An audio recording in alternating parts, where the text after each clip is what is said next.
ఆకాశవాణి ప్రాంతీయ వార్తలు చదువుతున్నది కేసుమ.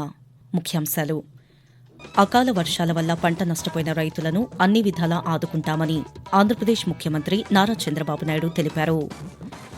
తెలంగాణలో రేషన్ కార్డు ద్వారా సన్నబియ్యం పంపిణీ ఈ ఉగాది నుంచి ప్రారంభిస్తామని పౌర సరఫరాల శాఖ మంత్రి ఉత్తమ్ కుమార్ రెడ్డి ప్రకటించారు. కేంద్ర ప్రభుత్వం అన్ని రాష్ట్రాలకు సమన్యాయం చేస్తుందని, డీలిమిటేషన్ విధి విధానాలపై ఇంకా చర్చే జరగలేదని కేంద్ర బొగ్గు గనుల శాఖ మంత్రి కిషన్ రెడ్డి స్పష్టం చేశారు. అరకు కాఫీకి విస్తృత ప్రచారం కల్పించేందుకు పార్లమెంటు ప్రాంగణంలో 2 కాఫీ స్టాళ్ల ఏర్పాటుకు లోక్సభ స్పీకర్ ఓం బిర్లా అనుమతించారు. ఈ రోజు ప్రపంచ క్షయవ్యాధి నివారణ దినోత్సవాన్ని జరుపుకుంటున్నాం. వార్తల వివరాలు: పంట నష్టపోయిన రైతులను ఆదుకుంటామని, రైతులు ఎవరూ ఆందోళన చెందవద్దని ముఖ్యమంత్రి నారా చంద్రబాబు నాయుడు తెలిపారు. ఆంధ్రప్రదేశ్లో అకాల వర్షాలు, వడగళ్ల వర్షాలతో పలు జిల్లాల్లో జరిగిన పంట నష్టంపై చంద్రబాబు నాయుడు ఉన్నతాధికారులతో నిన్న సమీక్ష నిర్వహించారు.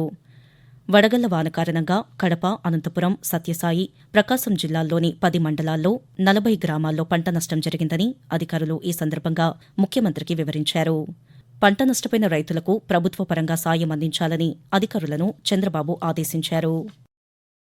తెలంగాణలో రేషన్ కార్డు ద్వారా సన్నబియ్యం పంపిణీ ఈ ఉగాది పర్వదినాన ప్రారంభిస్తామని పౌర సరఫరాల శాఖ మంత్రి ఉత్తమ్ కుమార్ రెడ్డి ప్రకటించారు.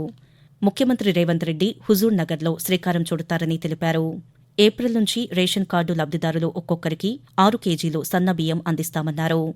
గత ప్రభుత్వాలిచ్చిన దొడ్డు బియ్యం పక్కదారి పట్టడం వల్లే సన్నబియ్యం పంపిణీ చేయనున్నట్లు మంత్రి స్పష్టం చేస్తూ, ఇప్పటి వరకు ప్రభుత్వాలు 40 రూపాయలకి కిలో బియ్యం కొని ఉచితంగా మనిషికి 6 కిలోలు బియ్యం ఇస్తుంటే ఆ రేషన్ కార్డ్ బెనిఫిషరీస్ వాళ్ళు దాన్ని అమ్మేసుకుంటున్నారు. అంటే వేల కోట్లు ప్రజాధనం దుర్వినియోగమవుతుంది.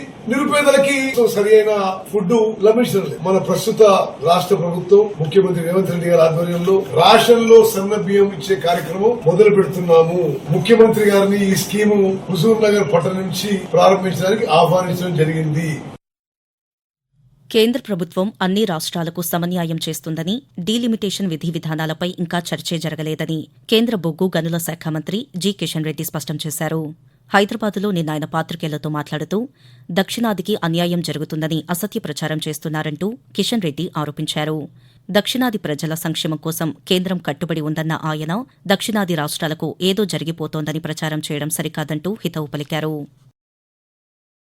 అరకు కాఫీకి విస్తృత ప్రచారం కల్పించేందుకు పార్లమెంటు ప్రాంగణంలో 2 కాఫీ స్టాళ్ల ఏర్పాటుకు లోక్సభ స్పీకర్ ఓం బిర్లా అనుమతించారు. ఆ మేరకు సంఘం 1-2 కోర్టు యార్డు వద్ద స్టాలు ఏర్పాటు చేసుకునేందుకు లోక్సభ భవనాల డైరెక్టర్ కుల్మోహన్ సింగ్ అరోరా ఉత్తర్వులు ఇచ్చారు. ఈ రోజు నుంచి ఈ నెల 28 వరకు స్టాల్స్ ఏర్పాటుకు అవకాశం కల్పించారు. ప్రపంచ క్షయవ్యాధి నివారణ దినాన్ని ఈ రోజు జరుపుకుంటున్నాం. రోబర్ట్ కాక్స్ అనే శాస్త్రవేత్త 1882వ సంవత్సరం మార్చి 24వ తేదీన క్షయవ్యాధి క్రిమికారకమైన మైక్రోబాక్టీరియా ట్యూబర్క్యులోసిస్ను కనుగొన్న సందర్భాన్ని పురస్కరించుకుని ప్రతి ఏటా ఇదే రోజు క్షయవ్యాధి నివారణ దినాన్ని జరుపుకుంటున్నారు. క్షయ అంటువ్యాధి అని, తొలి దశలోని వ్యాధిని గుర్తించి సరైన చికిత్స, మందులు తీసుకుంటే నివారణ సాధ్యమని ప్రజల్లో అవగాహన కల్పించేందుకు క్షయవ్యాధి రహిత సమాజ సాకారం లక్ష్యాలుగా ప్రపంచ ఆరోగ్య సంస్థ 1995వ సంవత్సరం నుంచి ప్రతి ఏటా మార్చి 24వ తేదీన ప్రపంచ క్షయవ్యాధి నిర్మూలనా దినాన్ని నిర్వహిస్తోంది. ప్రపంచ క్షయవ్యాధి నివారణ దినోత్సవాన్ని పురస్కరించుకుని విజయవాడ ఆకాశవాణి ప్రాంతీయ వార్తా విభాగం రూపొందించిన ముఖాముఖి కార్యక్రమం ఈ రోజు ఉదయం 10 గంటలకు ప్రసారమవుతుంది. విశాఖపట్నంలోని ఏసీఏ వీడీసీఏ స్టేడియంలో భవిష్యత్తులో మరిన్ని ఐపీఎల్ మ్యాచ్లు జరిగేలా కృషి చేస్తామని ఆంధ్ర క్రికెట్ అసోసియేషన్ అధ్యక్షులు కేశినేని శివనాథ్ తెలిపారు. భారత జట్టుకు కలిసి వచ్చే విశాఖ స్టేడియాన్ని మరిన్ని హంగులతో తీర్చిదిద్ది అంతర్జాతీయ మ్యాచ్లు జరిగేలా ఏర్పాటు చేస్తున్నట్లు చెప్పారు. ప్రస్తుతం ఢిల్లీ క్యాపిటల్ జట్టుకు హోం గ్రౌండ్గా ఉన్న విశాఖ స్టేడియం మహిళా వరల్డ్ కప్ మ్యాచ్లకు కూడా ఆతిథ్యం ఇవ్వనున్నట్లు వెల్లడించారు. స్టేడియాన్ని అంతర్జాతీయ ప్రమాణాలకు తగ్గట్టుగా రూపుదిద్దే పనిలో ఉన్నట్లు కేశినేని శివనాథ్ తెలియజేస్తూ, విశాఖపట్నం స్టేడియం భారత జట్టు కట్టొచ్చిన స్టేడియం. ఇందులో ముఖ్యంగా టెస్ట్ మ్యాచ్ స్టేటస్ ఉన్న స్టేడియం విశాఖపట్నం స్టేడియం. ఏ స్టేడియం కన్నా టెస్ట్ మ్యాచ్ ఆ స్టేటస్ రావాలంటే 10 సంవత్సరాలు పడుతుంది. కాబట్టి రాష్ట్రంలో ఏకైక టెస్ట్ మ్యాచ్ ఉండే స్టేడియం కింద ఓన్లీ విశాఖపట్నం ఉంటుంది. అన్నిటికన్నా ముఖ్యంగా ఐపీఎల్ మ్యాచ్లు రెగ్యులర్ గా జరిగే విధంగా మరిన్ని మ్యాచ్లు జరిగే విధంగా ఇవాళ ఇక్కడ క్రీడా ఫెసిలిటీస్ అన్ని పెంచాం. వచ్చిన ఢిల్లీ క్యాపిటల్స్ మేనేజ్మెంట్ ఇవన్నీ పరిస్థితులను చూసి చాలా బ్రహ్మాండంగా ఆశ్చర్యపోయింది. తప్పకుండా రాబోయే కాలంలో ఎక్కువ ఐపీఎల్ మ్యాచ్లు, అన్నిటికన్నా ముఖ్యంగా మహిళా వరల్డ్ కప్ కూడా వైజాగ్ రాబోతుంది. ఆకాశవాణి ప్రాంతీయ వార్తలు వింటున్నారు. భద్రాచలంలో ఏప్రిల్ 6న జరగనున్న సీతారాముల కళ్యాణానికి ముఖ్యమంత్రి ఏ రేవంత్ రెడ్డి హాజరవుతారని సమాచార శాఖ మంత్రి పొంగులేటి శ్రీనివాసరెడ్డి తెలిపారు. భద్రాచలంలోని సబ్ కలెక్టర్ కార్యాలయంలో జిల్లా అధికారులతో శ్రీరామనవమి ఏర్పాట్లపై సమీక్ష నిర్వహించారు. భద్రాద్రి అభివృద్ది పనుల్లో భాగంగా మాడవీధులకు సంబంధించిన పనులను ముఖ్యమంత్రి శ్రీరామనవమి రోజు ప్రారంభించే అవకాశముందని మంత్రి పొంగులేటి తెలిపారు. కళ్యాణానికి వచ్చే భక్తులంతా శ్రీ సీతారామచంద్ర స్వామివారిని దర్శించుకుని సురక్షితంగా ఇంటికి చేరేలా ఏర్పాట్లు చేయాలని మంత్రి అధికారులను ఆదేశించారు. రాష్ట్రంలోని ప్రస్తుత వాతావరణ పరిస్థితులను అమరావతిలోని భారత వాతావరణ కేంద్రం అధికారి ఎల్ నారాయణ ఆకాశవాణి విజయవాడ కేంద్ర ప్రాంతీయ వార్తా విభాగానికి తెలియజేస్తూ, ఉత్తర కోస్తాంధ్రప్రదేశ్ యానాం మరియు దక్షిణ కోస్తాంధ్రప్రదేశ్ మరియు రాయలసీమలో ఈ రోజు తేలికపాటి నుండి మోస్తారు వర్షాలు లేదా ఉరుములతో కూడిన జల్లులు 1 లేదా 2 చోట్ల సంభవించే అవకాశం ఉంది. ఉరుములతో కూడిన మెరుపులు 1 లేదా 2 చోట్ల సంభవించే అవకాశం ఉంది.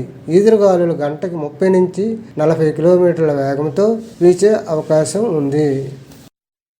ఐపీఎల్ 2025 సీజన్ను సన్ రైజర్స్ హైదరాబాద్ భారీ విజయంతో ఆరంభించింది. హైదరాబాద్ వేదికగా రాజస్థాన్ రాయల్స్తో జరిగిన మ్యాచ్లో 44 పరుగుల తేడాతో ఘన విజయం సాధించింది. తొలుత బ్యాటింగ్ చేసిన సన్ రైజర్స్ 20 ఓవర్లలో 6 వికెట్ల నష్టానికి 286 పరుగుల భారీ స్కోరు చేసింది. ఈ మ్యాచ్లో హైదరాబాద్ బ్యాటర్ ఇషాన్ కిషన్ 45 బంతుల్లోనే సెంచరీ చేశాడు. ఐపీఎల్లో ఇషాన్ కిషన్కు ఇది తొలి సెంచరీ. లక్ష్య ఛేదనలో రాజస్థాన్ 242/6 పరుగులకు పరిమితమయ్యింది. కాగా చెపాక్ స్టేడియంలో ముంబై ఇండియన్స్తో జరిగిన మ్యాచ్లో చెన్నై సూపర్ కింగ్స్ 4 వికెట్ల తేడాతో గెలుపొందింది. 156 పరుగుల లక్ష్యంతో బ్యాటింగ్కు దిగిన చెన్నై 19.1 ఓవర్లలో 6 వికెట్లు కోల్పోయి లక్ష్యాన్ని ఛేదించింది. ఐపీఎల్ క్రికెట్ సీజన్ నేపథ్యంలో ఆన్లైన్, ఆఫ్లైన్ బెట్టింగులు, బుకీల కదలికలపై ప్రత్యేక పోలీసు నిఘా ఏర్పాటు చేసినట్లు ఆంధ్రప్రదేశ్ డీజీపీ హరీష్ కుమార్ గుప్తా ఒక ప్రకటనలో తెలిపారు. క్రికెట్ బెట్టింగులు నిర్వహించే వ్యక్తుల సమగ్ర సమాచారం పోలీసు శాఖ వద్ద ఉందని అన్నారు. వినోదం కోసమే క్రికెట్ చూడాలని, బెట్టింగుల వైపు ప్రజలు మొగ్గు చూపకూడదని పిలుపునిచ్చారు. ఆన్లైన్ బెట్టింగ్ యాప్ల పట్ల యువత, విద్యార్థులు ఎక్కువగా ఆకర్షితులవుతున్నారని, వారిపై తల్లిదండ్రులు ప్రత్యేక నిఘా పెట్టాలని అన్నారు. క్రికెట్ బెట్టింగులు పాల్పడినా, సహకరించినా కఠిన శిక్షలు తప్పవని హెచ్చరించారు. రాజధాని అమరావతి ప్రాంతంలో స్థానికుల భాగస్వామ్యాన్ని ప్రోత్సహించేందుకు తుళ్లూరులోని హెచ్ఎస్ఆర్ కళ్యాణ వేదికలో ఈరోజు వారితో సమావేశం నిర్వహించనున్నట్లు రాజధాని ప్రాంత అభివృద్ది ప్రాధికార సంస్థ సిఆర్డీఏ తెలిపింది. గ్రామస్తుల సహకారం, భాగస్వామ్యం గురించి సమావేశంలో చర్చించనున్నట్లు ఒక ప్రకటనలో వెల్లడించింది. ఈ రోజు ఉదయం 9:30 ప్రారంభమయ్యే ఈ కార్యక్రమంలో అమరావతి ప్రాంత ప్రజలందరూ సలహాలు, సూచనలు, అభిప్రాయాలను తెలియజేయవచ్చని పేర్కొంది. ఆకాశవాణి ప్రాంతీయ వార్తలు ముగించే ముందు ముఖ్యాంశాలు మరోసారి. అకాల వర్షాల వల్ల పంట నష్టపోయిన రైతులను అన్ని విధాలా ఆదుకుంటామని ఆంధ్రప్రదేశ్ ముఖ్యమంత్రి నారా చంద్రబాబు నాయుడు తెలిపారు. తెలంగాణలో రేషన్ కార్డు ద్వారా సన్నబియ్యం పంపిణీ ఈ ఉగాది నుంచి ప్రారంభిస్తామని పౌర సరఫరాల శాఖ మంత్రి ఉత్తమ్ కుమార్ రెడ్డి ప్రకటించారు.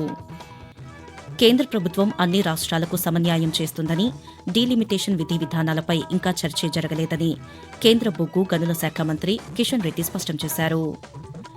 అరకు కాఫీకి విస్తృత ప్రచారం కల్పించేందుకు పార్లమెంటు ప్రాంగణంలో 2 కాఫీ స్టాళ్ల ఏర్పాటుకు లోక్సభ స్పీకర్ ఓం బిర్లా అనుమతించారు. ఈ రోజు ప్రపంచ క్షయవ్యాధి నివారణ దినోత్సవాన్ని జరుపుకుంటున్నాం. ఆకాశవాణి ప్రాంతీయ వార్తలు ఇంతటితో సమాప్తం. తిరిగి 7:05 జాతీయ వార్తలు వింటారు.